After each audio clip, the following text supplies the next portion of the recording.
السلام عليكم ورحمة الله وبركاته. النهاردة هنكلمكم عن شارع من شوارع وسط البلد. شارعنا النهاردة اسمه شارع رشدي. كان زمان اسمه شارع الساحة.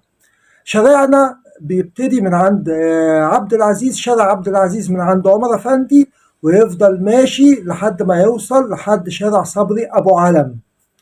الشارع دون كان زمان كان بستان، كان في جزء منه كان بستان اسمه بستان ابن ثعلب.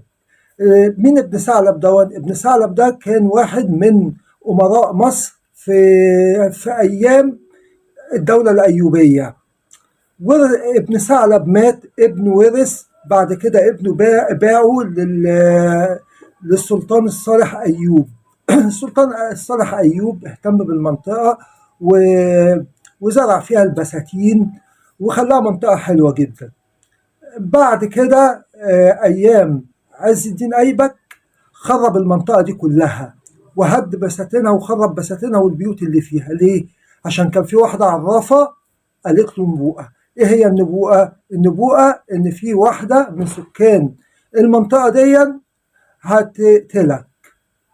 بعد كده ايام الفرنساويين لما جم، كانت المنطقة دي كانت عبارة عن بركة، كان اسمها بركة الفوالة.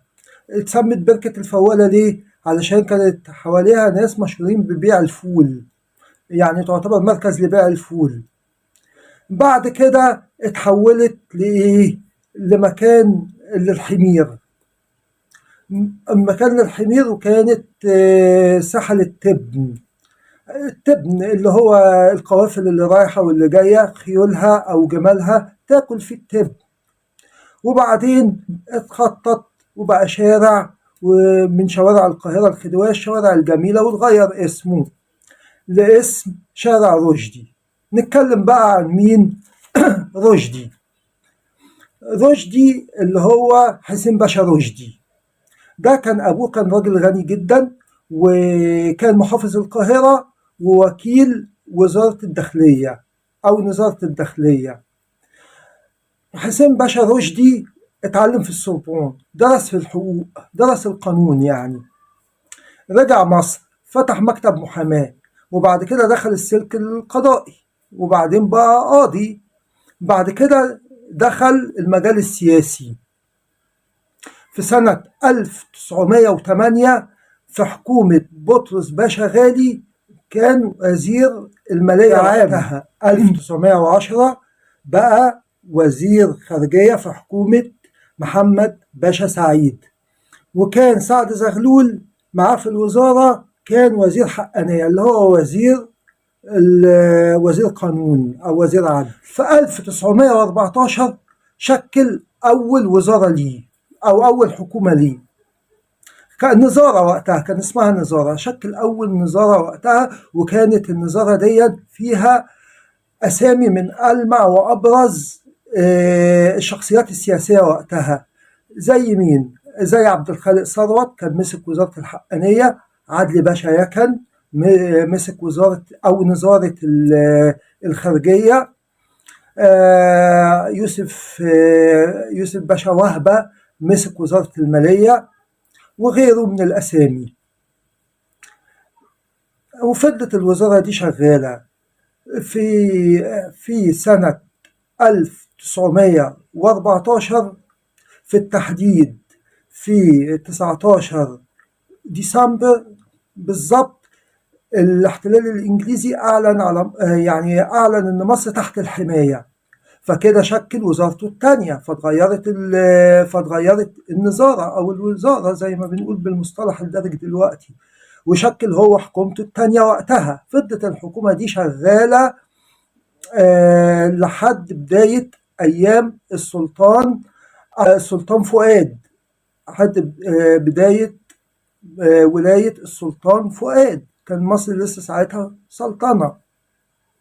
بعد كده في سنة 1917 شكل حكومة جديدة، وفضلت الحكومة دي شغالة. وبعد كده دخلنا بقى في سنة 1919 في وقت دقيق جدا، شكل هو حكومته، والحكومة دي طبعا كان في وقت مصر فيها كانت في وقت صعب، وكان الأوضاع غير مستقرة، فالحكومة دي لم يكتب لها النجاح واستقال.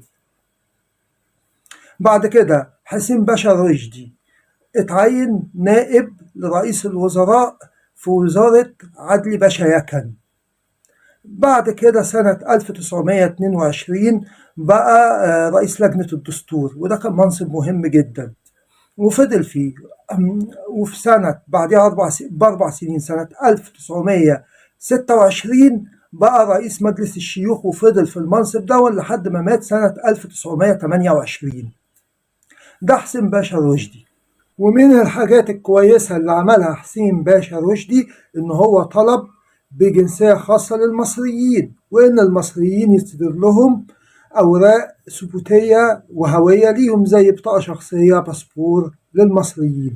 نرجع تاني بقى للشارع، هنتكلم عن بعض المعالم اللي موجودة في الشارع وهنحكي حكاية كده صغيرة.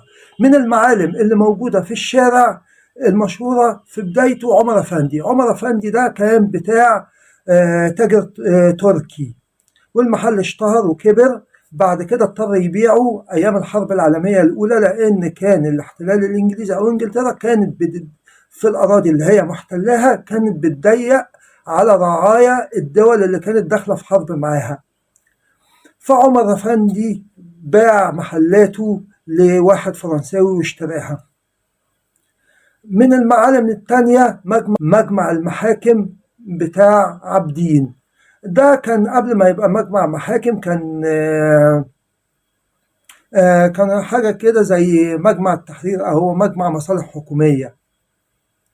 بعد كده نمشي في ناحية شارع الجمهورية بالظبط، كان موجود مقر القديم لروزالي يوسف.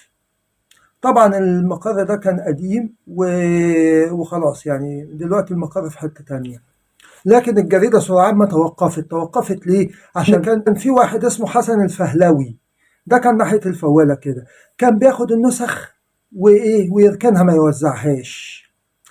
يوزعهاش ليه؟ ما بيوزعهاش عشان هو وفد متعصب وهي كانت ضد الوفد، وبسبب اللي عمله دوت اتوقفت الصحيفة، ما فضلش منها غير المجلة اللي هي اللي بتتوزع، فضلت تتوزع حتى الآن، لكن الصحيفة خلاص. وبكده نكون خلصنا حكاياتنا عن شارع رشدي. أتمنى أنها تكون عجبتكم.